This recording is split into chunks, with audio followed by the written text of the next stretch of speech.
मी उमेश चक्कर आणि आपण पाहतात प्रवाह न्यूज नेटवर्क। हिंगोली जिल्ह्यातल्या ठिकठिकाणी वसमत असेल, सेनगाव असेल, कळमनुरी असेल, औंढा नागनाथ असेल, या पाचही तालुक्यात उग्र स्वरूपाचं असं आंदोलन केलं जातंय, रस्ता रोको केला जातोय। मी आहे वसमत तालुक्यातल्या वाई गोरक्षनाथ या फाट्यावर।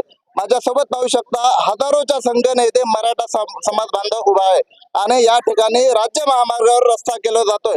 एकंदरीत काय मागण्या आहेत हे आपण जाणून घेणार आहोत। एकंदरीत काय मागण्या आहेत, कशा पद्धतीने हे आंदोलन केलं जातंय, काय सांगाल? काय माहिती? आमची जी पहिली मागणी आहे ती सगळे सोयऱ्याच्या बाबतीत पहिली मागणी आहे आमची। जे काही जी आर काढलेला आहे सरकारनं, त्यांनी सांगितलेले की हे जे आपण आरक्षण देणार आहोत ते सगळे सोयरे जे आहेत त्यांना सरसकट आरक्षण मिळालं पाहिजे। ज्या काही आमच्या कुणबी नोंदी थांबलेल्या आहेत त्या लगेचच्या लगे आम्हाला भेटलेल्या पाहिजे। आणि ज्या आता काही ज्या कुणबी नोंदी चालू आहे सापडणं, काही आमच्या आजोबा पंजोबाचे द्यायच्या अगोदरचे जे काही नाव आहेत ते आज काय आम्हाला आम्ही जर समजा त्या भटाला विचारलं तर तो आम्हाला पैशाची मागणी करत आहे। कारण कसं एका माणसाचे 5-5 हजार द्या, 10-10 हजार द्या, आम्ही काय देऊ शकत नाही। अनेक ठिकाणी या ठिकाणी मागणी केलं जाते, आरोप प्रत्यारोप सुद्धा केले जातात। अनेक मराठा समाज बांधव माझ्यासोबत आहेत। काय भावना आहे तुमच्या, काय सांगा? या ठिकाणी आपण आमचं दैवत असलेलं मनोजदादा दारंगे पाटील, अतिशय बिकट परिस्थिती आहे त्यांची। आज 6 दिवस झाले त्यांच्या पोटामध्ये अन्नाचा कण नाही, तरी सुद्धा सरकार गांभीर्याने या गोष्टीला घ्यायला तयार नाही।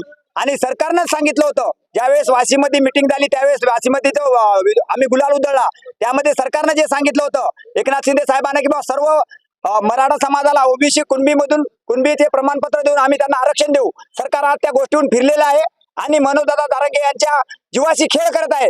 आणि याचाच निषेध म्हणून आम्ही जागोजागी चक्का जाम केलेला आहे आणि आणखीन करीत राहणार। ही आमची लढाई अंतिम टप्प्यात आहे। आता आम्ही सरकारनं आमचा लढाई टप्प्यात असल्याचं सुद्धा या ठिकाणी सांगण्यात येतं। अनेक काही बांधव माझ्यासोबत आहेत, काय भावना तुमच्या? सर, भावना आमच्या एकच आहेत की मराठा समाजाला सरसकट आरक्षण द्यावं।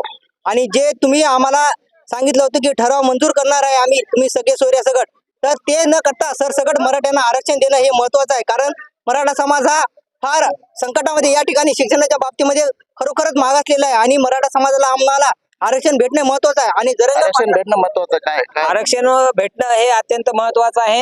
कारण 1891 साली या मराठवाड्यामध्ये 19,31,000 नोंदी होत्या कुणबीच्या आणि 1950 ला फक्त 31,000 झाल्या। मराठवाड्यामध्ये दुष्काळ पडला नाही, मराठवाडा पाकिस्तानमध्ये गेला नाही, मग हे कुणबी गेले कुठे हे सरकारनं शोधून आम्हाला सांगितलं पाहिजे। मराठवाडा हा पाकिस्तानमध्ये गेला नाही अशा सुद्धा भावना, तीव्र स्वरूपाच्या भावना समाज बांधव व्यक्त करतात। आणि काही बांधव आहेत, काय भावना? त्यांनी सांगितल्याप्रमाणे आज 6 महिन्यापासून आमचं हे आंदोलन चालू आहे आणि 6 महिन्यातले मनोजदादाचं 4थं उपोषण आहे आणि 4थ्या उपोषणातला हा 7वा दिवस आहे। आजपर्यंत त्यांनी अद्याप अन्नाचा कण खाल्ला नाही की पाण्याचा थेंब घेतला नाही। त्यांचा आवाज निघत नाही, त्यांच्या नाकातून रक्त येत आहे, त्यांची प्रकृती अत्यंत गंभीर आहे।